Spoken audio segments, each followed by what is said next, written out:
Njikato berne mako, njikato berne mako, olele oao, ya ya tele male.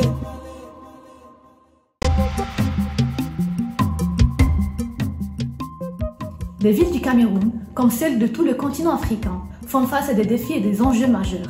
Cette sous-thématique entend donc faire un décortiquage des principaux défis et challenges de la production de la ville dans le territoire camerounais.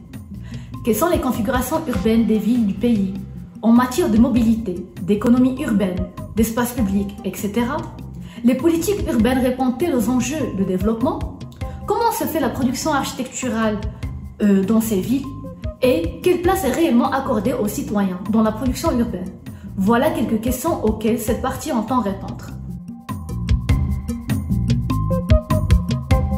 Ce n'est que récemment, c'est-à-dire qu'avec les lois sur la décentralisation en 2004, que les compétences ont été données aux collectivités pour élaborer des documents de planification de leur territoire. Mais aujourd'hui, il y a une faiblesse au niveau national en ce qui concerne les documents de planification. Voyez-vous, le DSCE qui a été récemment remplacé par la stratégie nationale 2020-2030 voyait le secteur urbain comme un sous-secteur du secteur des infrastructures. Bon, c'est vrai, en milieu urbain, il faut des infrastructures, mais il n'y a pas que ça.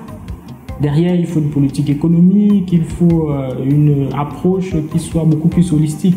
Aujourd'hui, il y a quelques villes qui ont des exécutifs municipaux qui comprennent la nécessité d'élaborer des documents et de les mettre en œuvre. Mais le taux d'élaboration de ces documents, qui est aujourd'hui à peu près de 38% à l'échelle nationale, reste faible. Le défi avec différents documents de planification, c'est de réussir à les fédérer pour que chaque document contribue à la mise en place des autres documents. L'articulation entre le document de stratégie à l'échelle nationale, le document de politique sectorielle qui concerne l'urbanisation, et derrière les documents de planification territoriaux qui sont élaborés, mis en œuvre par les collectivités.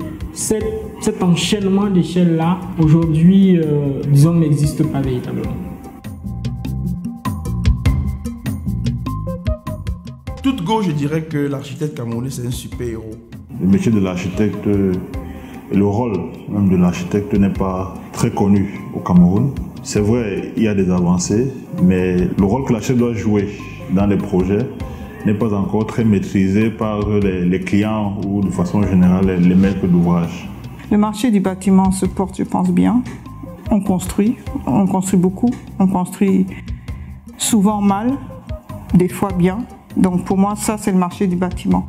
Maintenant, le marché de l'architecture doit s'inscrire dans le marché du bâtiment parce que pour moi, l'architecture c'est le plus qu'il y a sur un bâtiment et le plus souvent pensé et défini qui s'inscrit une fois de plus dans un schéma d'urbanisme, etc.